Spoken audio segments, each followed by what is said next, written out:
It was a brilliant day in the heart of the Congo Basin. The air was thick with the sounds of life, the calls of brightly colored birds, the rustling of the giant trees, and the distant hum of insects. The towering trees formed a canopy that filtered the sunlight, creating a greenish glow on the forest floor. The mighty Congo River, its waters shimmering in the midday sun, cut through the jungle like a winding serpent, bringing life and sustenance to the people who had called this land home for generations. Nala and Kato, two young leaders of their village, stood ready to defend that home. News had traveled fast. There were whispers of a powerful king from a faraway land called Belgium, a king who was looking to claim the riches of the Congo for himself. This was no ordinary threat, and both Nala and Kato knew that this could be their most dangerous challenge yet. Nala, we must prepare. The elders say the strangers are coming with more than words. They bring chains and guns. This is no longer a rumor. I have heard, Kato, but fear cannot guide our hearts. We must protect the Congo, our people, and the land that gave us life. We are its children. But how do we fight what we don't understand? The stories say they have ships larger than the tallest trees and weapons that crack like thunder. I've never seen such power. We fight with what we know. The land is our ally. The spirit of the Congo runs through our veins, and that is more powerful than any weapon. These men do not know the jungle like we do. They do not feel the heartbeat of this land. Kato's eyes softened, but his resolve remained. The air around them was thick with tension, the weight of the unknown pressing down on their shoulders. Word had spread like wildfire from village to village. King Leopold II, a ruler from a distant kingdom, sought to claim the Congo for himself. He did not come as a friend or ally, but as a conqueror. What had begun as a faint whisper had now become a looming storm, casting a shadow over the peaceful villages of the Congo. Leopold's men were not here to explore or trade. They came to exploit, to take the land, the ivory, the rubber, and the people. Nala and Kato were determined to resist, but they were only two in a sea of uncertainty. How could they fight against such power? The White King seeks to take our land, our freedom. He speaks of trade and friendship, but his hands are stained with the blood of other lands. We have seen what they do. We have heard the stories from the coast. We cannot let him take what is ours. The Congo has always been free, and its people are proud. If we allow them to enter, they will not leave. We must unite the villages and resist, or everything we know will be lost. If we do not stop them now, our children will grow up in chains. They will know only the taste of servitude. The elders exchanged heavy, knowing glances, the flickering fire casting long, shifting shadows on their weathered faces, deepening the lines carved by years of wisdom and hardship. The weight of the situation pressed down on them like a gathering storm, thick with uncertainty. They had lived through many seasons, seen both the triumph of wars won and the fragile peace that followed, but nothing as ominous as this new threat. The men from across the sea were unlike any they had encountered before. They came with intentions wrapped in smooth words, masked by smiles and empty promises. Yet, behind their eyes, the elders saw the unmistakable gleam of greed and a bottomless hunger for power. The Congo's vast riches, its gleaming ivory, its boundless supply of rubber, and the wild, untamed beauty of its wilderness had captured the ambition of Leopold II, a foreign king with a thirst for domination. He wanted it all for himself and his empire, and he would stop at nothing to seize it, regardless of the devastating cost to the land, its people, and their way of life. The elders could feel the winds of change coming, harsh and unforgiving. The jungle is our greatest weapon. We know the rivers, the trees, the hidden paths. The land has protected us for generations. It will protect us now, but we must act quickly. We must send word to the other villages. If we stand together, we can stop them. We must be smart, not just brave. They come with fire and steel, but the spirit of the Congo is stronger. It runs deeper than any of their machines or guns. The elders sat in a heavy, contemplative silence for a long moment. The the crackling fire casting sparks into the cool night air.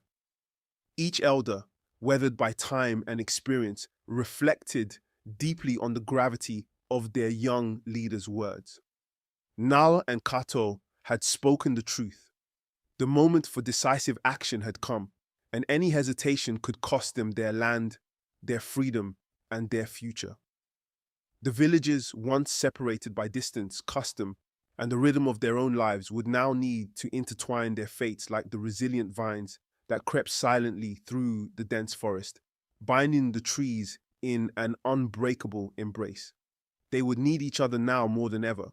The spirits of their ancestors who had defended this sacred land for countless generations would guide their hands, sharpen their resolve, and fortify their hearts as they prepared for the difficult and uncertain fight that lay ahead. As the council meeting ends, Nal and Kato step outside into the cool night air. The jungle hums with life, the stars glittering like diamonds above them. The fire's glow fades as they walk toward the river once more, their hearts heavy with the knowledge of the battle ahead. Do you think we'll win, Nala? I don't know, Kato, but we have no choice.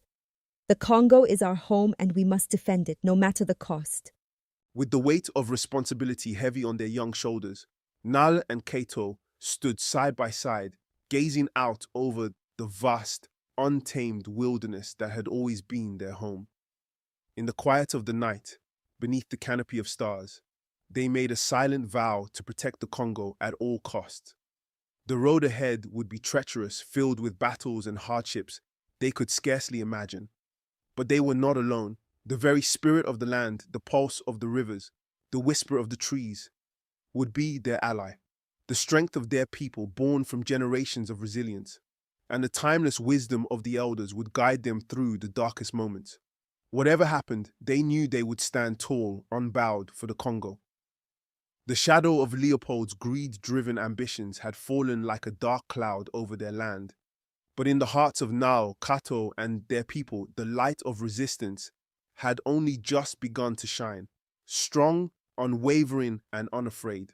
Days turned into weeks, and with each passing sunrise, the tension within the village grew thicker.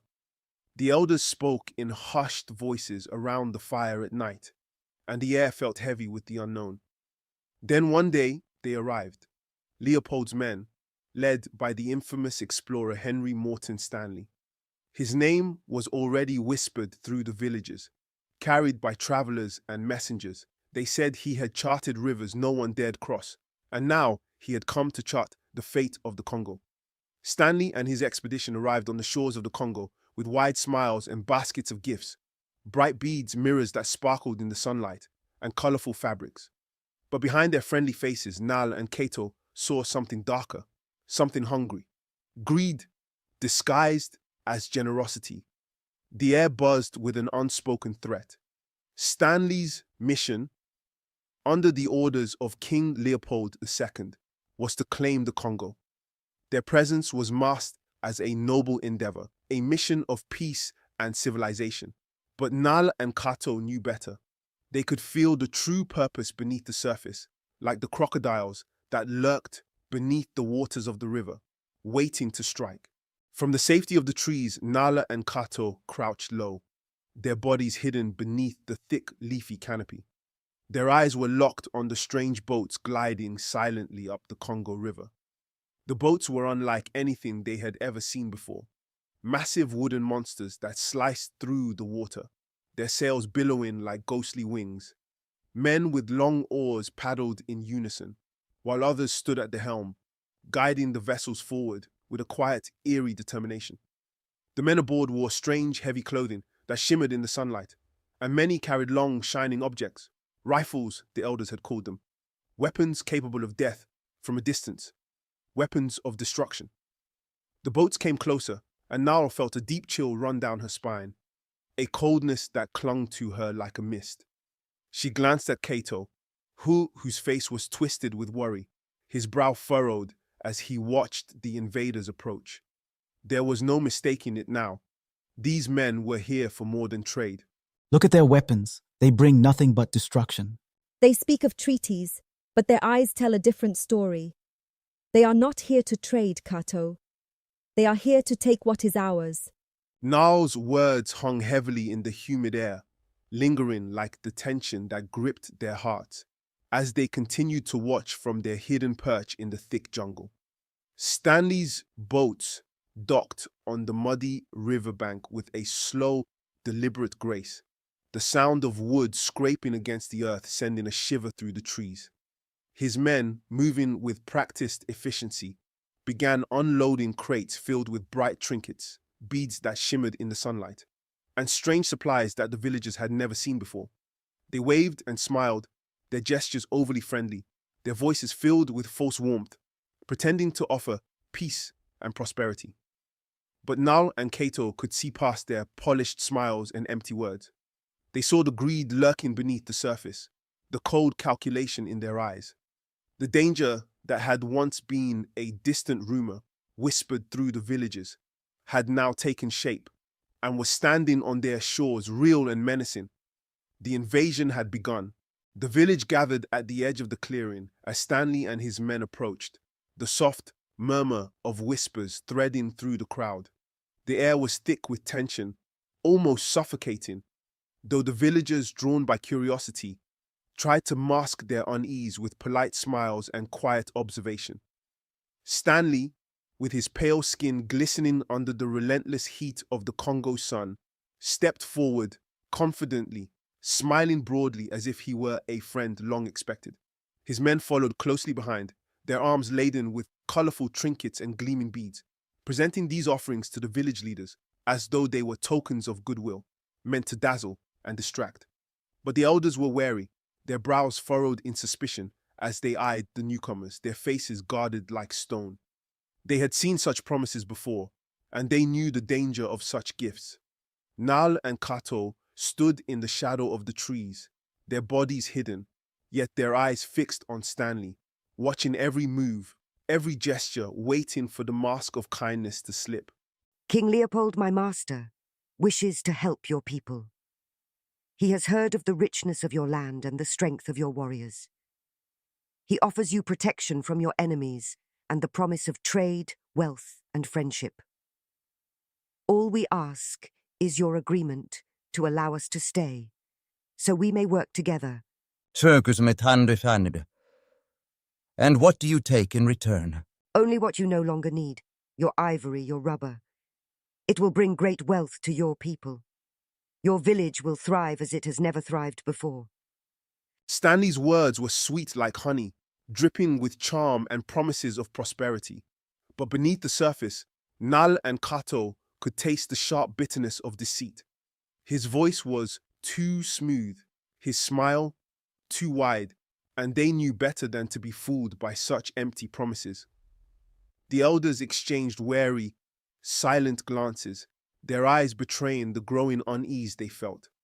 They understood that the gifts laid before them, gleaming beads and trinkets, came at a steep price, one that would cost more than the village could ever afford. The Congo's vast riches, its gleaming ivory, its precious rubber, even its people were not Leopold's to take. Yet here his men stood, speaking as if they were saviors, when all they sought was to strip the land of its soul. From their hidden vantage point among the thick jungle foliage, Nala and Kato exchanged tense glances, their hearts pounding in unison with a shared sense of urgency. The elders, though wise, might not yet have seen the full picture, blinded by the promises of prosperity and the false smiles of their visitors. But Nal and Kato knew exactly what Stanley and his men were after. The so-called trade they offered was nothing more than a veiled robbery, cleverly disguised with gifts and empty words. Once these men were allowed to stay, they would sink their claws into the land and they would never leave. The Congo would be theirs to exploit until there was nothing left. Lies. They want everything, Nala. The ivory, the rubber, even our people. We have to act soon. If we don't stop them, the Congo will become their playground. The land, the rivers, everything we cherish, it will all be theirs. The weight of the realization pressed down on them like a heavy storm cloud, dark and suffocating. The truth was undeniable. Leopold's men had not come to offer peace or friendship. They had come to pillage the land, to strip it of its precious riches, enslave its people, and drain the Congo of every resource it possessed until nothing remained. Nala and Kato could feel the urgency of the moment rising like a river in their chests, threatening to overflow. The time for resistance was fast approaching, and they knew they would need to act swiftly before the chance to protect their home slipped through their fingers forever. Stanley continued speaking to the village leaders, flashing his wide, practiced smile as he praised the beauty of the Congo and the strength of its people. His words were like a poisonous vine, winding their way into the hearts of the villagers, wrapping them in a false sense of security. The elders nodded slowly, torn between the allure of the gifts and the warning signs they sensed beneath the surface. The villagers, watching from a distance, murmured among themselves, uncertain of what to believe. Some were captivated by the stranger's promises, while others eyed them with suspicion. Nala and Kato could feel the divide beginning to form. We are a proud people and we cherish our freedom. If we allow you to stay, what guarantee do we have that you will not take more than you offer? You have my word, and the word of King Leopold. We are men of honor. We only wish to help you prosper. Their promises are as hollow as their hearts. We must warn the others before it's too late. As Stanley's men mingled with the villagers, Nala and Kato could see the seeds of deception being planted. The time for words was over. Soon the village would need to choose whether to trust these men or stand against them. Nala and Kato knew the truth. They had to resist, or the Congo would be lost forever. As the golden hues of the setting sun cast long shadows over the Congo, the village was cloaked in silence. The dense jungle buzzed with the sounds of evening life. But beneath that familiar symphony, a tension hung thick in the air. The elders, wise and weary, gathered in secret under the towering trees, their faces lit only by the faint glow of a small fire. They had seen through Stanley's hollow promises and knew that his offers of peace and prosperity were nothing more than a thin veil for greed and domination. Their land, their people, would not be taken without a fight. Nal and Kato stood tall among them, the flickering flames casting dancing shadows on their determined faces. They were ready to lead, ready to resist. The people of the Congo would not be enslaved without defending their home. Deep within the heart of the jungle, in a hidden clearing surrounded by towering trees and thick underbrush, Nala, Kato, and the village elders gathered in the cool, damp evening air. The dense canopy above allowed only faint streaks of twilight to filter through, leaving the clearing bathed in shadows. The fire crackled softly, casting flickering light that barely pierced the darkening sky. The flames danced and sputtered, sending occasional sparks into the humid air. The elders sat in a tight circle, their faces lined with worry, their expressions grave as they listened to Nal's determined words. The village had been preparing for this moment, their resolve growing, but time was running short. More of Leopold's men would soon arrive, armed with deadly weapons forged far from their shores, and they could not afford to wait any longer. Every second they hesitated could cost them their land, their freedom, and their future. We must act now, before they bring more men. The land has always protected us and it will again, but only if we stand united. If we hesitate, we risk losing everything. We will show them that the spirit of the Congo is stronger than their guns. This is our land, and they will not take it from us without paying a steep price. The other villages are ready. We have sent word and they will fight alongside us. We will not go quietly into chains. But remember, their weapons are strong. This battle will be hard and many may fall. A heavy silence followed his words, but it was not one of fear or hesitation. It was the solemn silence of a people preparing for war, a people determined to fight for their freedom no matter the cost. The fire flickered, casting shadows on their faces, and the weight of the moment pressed down on them like the humid jungle air. The elders exchanged knowing glances, their expressions hardened with resolve. and Nala and Kato stood firm, their backs straight and eyes unyielding. They knew the dangers that lay ahead, the brutal force of the enemy, but they also knew that the land was their greatest ally. The jungle, thick, untamed, and full of hidden secrets, would protect them, shield them like an ancient guardian. It was time to act, time to defend their home with every fiber of their being. Under the cover of night, the villagers worked tirelessly to prepare for the battle ahead. Nala and Kato led the warriors, moving swiftly through the dense jungle. The sounds of their quiet movements blended seamlessly with the natural rhythm of the forest. The people of the Congo knew this land better than anyone. Every hidden path, every twisted vine, every river and stream. They would use this knowledge to their advantage. The jungle, which had been their protector for generations, would now become their weapon. The villagers began setting traps, using sharpened stakes hidden beneath layers of leaves and carefully placed pits to ensnare the invaders.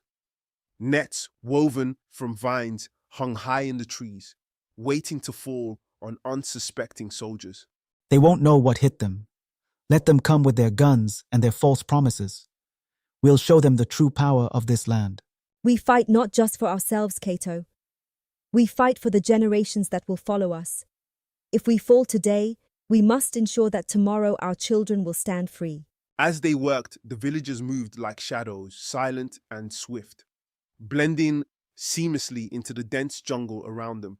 Their movements were purposeful, each task carried out with the precision of a people who knew their land intimately. They whispered quiet words of encouragement to one another, their voices barely audible above the rustling leaves, yet filled with determination. Their spirits were lifted by the shared understanding that they were protecting not only their homes, but their very way of life. Though the enemy marched with greater numbers and wielded more advanced weapons, the people of the Congo possessed something far more powerful, an unbreakable bond with the land that had nurtured them for generations. It was a connection rooted in the soil, the rivers, and the ancient trees that surrounded them, a force stronger than any rifle or army. The night passed in tense anticipation, and when dawn broke, it brought with it the sound of approaching footsteps. Stanley's men, unaware of the trap set for them, marched confidently into the jungle, their rifles slung across their backs, and their eyes scanning the horizon for any sign of resistance.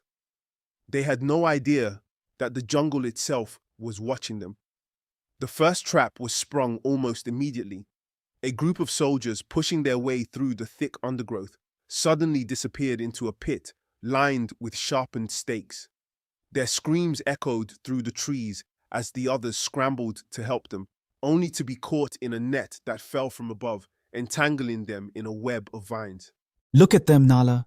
They're like blind men stumbling through the dark. They have no idea what awaits them. This is only the beginning, Kato. We cannot become overconfident. They will send more men and they will be more prepared next time. Stanley's men, disoriented and frightened by the jungle's sudden attack, struggled to regroup. But they were no match for the land itself. Nala and Kato watched from the shadows as the soldiers tried to escape the traps. But it was clear that the people of the Congo had gained the upper hand in this first encounter. When the battle subsided, the jungle was eerily quiet once more. Stanley's men, those who had survived, retreated, leaving behind their dead and wounded. The villagers emerged from the shadows, their faces grim but triumphant. They had won the first battle, but they knew this was far from over.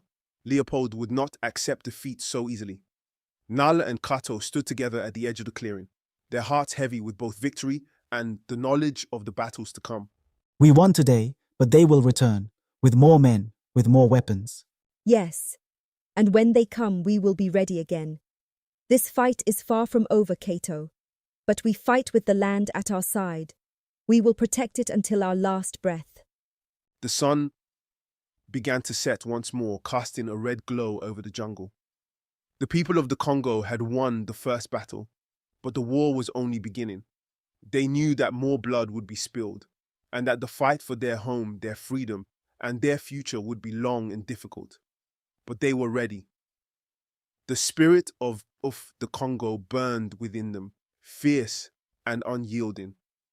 Leopold's men may have had guns and power, but the people of the Congo had something far greater, the unbreakable bond with the land that had given them life, and they would fight to protect it until the very end. Despite the brave and relentless efforts of Nala, Kato, and the villagers, the flood of soldiers and traders that followed in Stanley's wake seemed unending.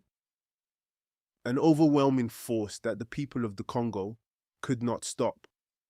The jungle, once a haven of safety and secrecy, no longer provided enough protection from the sheer might of Leopold II's vast forces, which moved relentlessly through the land like a plague. Far away in Belgium, Leopold, a king whose greed knew no bounds and whose ambitions were monstrous, had claimed the Congo as his personal possession, a place of unimaginable wealth and beauty, but one that he saw only as a means to enrich himself. Under his cruel and oppressive rule, millions of Congolese people would suffer unimaginable horrors, their lives crushed under the weight of forced labor, brutal violence, and heartless exploitation. The land, once vibrant and free, would weep under the reign of a tyrant who valued only its riches. Nala and Kato stood on a high hill, looking out over the vast landscape that had once been theirs. From their vantage point, they could see the village below, and beyond it, a long line of men marching through the dense jungle, their uniforms stark against the green foliage. More of Leopold's men had arrived, soldiers with rifles slung across their backs and traders carrying supplies that signaled the beginning of a new, dark era for the Congo. The sun hung low in the sky, casting a blood-red glow over the scene, as if the land itself was weeping. Nala's heart was heavy, her body weary from the endless fight. Kato, standing beside her, clenched his fists as he stared at the invaders, his jaw tight with barely contained fury. They had fought so hard, yet it seemed as though the tide of colonization was unstoppable. We did all we could, Kato. We fought with everything we had, but they are too many. We will never stop fighting. Even if it takes generations, we will reclaim our land. We will never let them win. We must stay strong for the future. The Congo spirit is still alive, Kato, and no matter what happens, we will keep fighting. Leopold's colonization of the Congo would go down in history as one of the darkest and most brutal chapters in Africa's long and storied past. Under his oppressive rule, millions of Congolese people were forced into backbreaking labor, often in rubber plantations, and subjected to unspeakable cruelties. The land that had once been rich with life was drained of its resources, its beauty turned into profit for a distant king. Ivory, rubber, and minerals were ripped from the earth, leaving the people with nothing but pain and hardship. But even in the face of this overwhelming oppression, the spirit of resistance lived on. Nala and Kato, along with others like them, refused to bow to tyranny. Though they were outnumbered and outgunned, their courage and determination to protect the Congo's heart never wavered. As Leopold's men established control over the land, setting up camps and marking territory, Nala and Kato made the difficult decision to retreat deeper into the jungle. The fight had not ended for them, it had simply changed. They knew they could not defeat the invaders head-on, but they could continue to resist in other ways, keeping the spirit of the Congo alive in their hearts and in the hearts of those who followed them. The jungle, still vast and untamed in many parts, became their refuge once again. As they moved through the thick foliage, the sounds of the invading forces grew fainter, and the familiar hum of the jungle surrounded them once more. The birds called from the treetops, and the river flowed steadily, as if reminding them that, despite everything, the land was still theirs. The Congo is still ours, Kato. No king, no matter how powerful, can take that from us. The land remembers its people. And one day, we will be free again. They may have taken our villages, but they will never take our spirit. Though Nala and Kato's efforts could not stop the flood of colonization, Their story became a powerful symbol of resistance. Their courage and the unwavering determination in the face of impossible odds echoed through the ages, inspiring future generations to fight for their freedom and for the right to live on their own land. The Congo, scarred and wounded, would one day rise again. For years, the people would tell the story of Nala and Kato, the two brave souls who stood against a king and refused to bow, even when the world seemed to be against them. Their bravery became a beacon of hope, a reminder that the fight for freedom never truly ends, and that no amount of force could ever extinguish the spirit of a people bound to their land. Years passed, and though the Congo suffered deeply under the crushing weight of colonization, the seeds of resistance that Nala and Kato had planted in the heart of the jungle began to grow, nurtured by the quiet determination of their people. Their story, once whispered in the shadows, spread from village to village, carried by those who remembered their bravery and their fight for freedom. It became more than just a tale.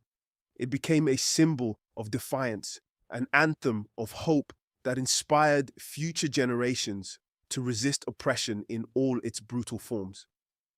Even as Leopold and his men continued to exploit the land, draining its resources and breaking its people, the indomitable spirit of the Congo lived on in the hearts of those who dared to fight back.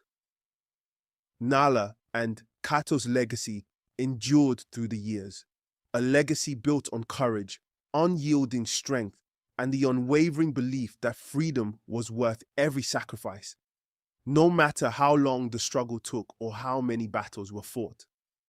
The flame of resistance they had ignited would burn brightly through the darkest times, lighting the way for those yet to come. We may not see the day when the Congo is free again, Kato, but we will be part of the story. The fight we started will live on in our people. Though they could not see it yet, the resistance that Nala and Kato had begun would continue to grow, fueled by the undying hope that one day the Congo would rise from the ashes of colonization. Their bravery and determination would echo through the years, reminding all who heard their story that the fight for freedom is never truly lost, so long as there are those willing to stand and fight. And so, while Leopold II and his men tried to claim the Congo as their own, they could never truly possess it. The land belonged to its people, and no matter how much blood was spilled, that truth would remain unshakable forever.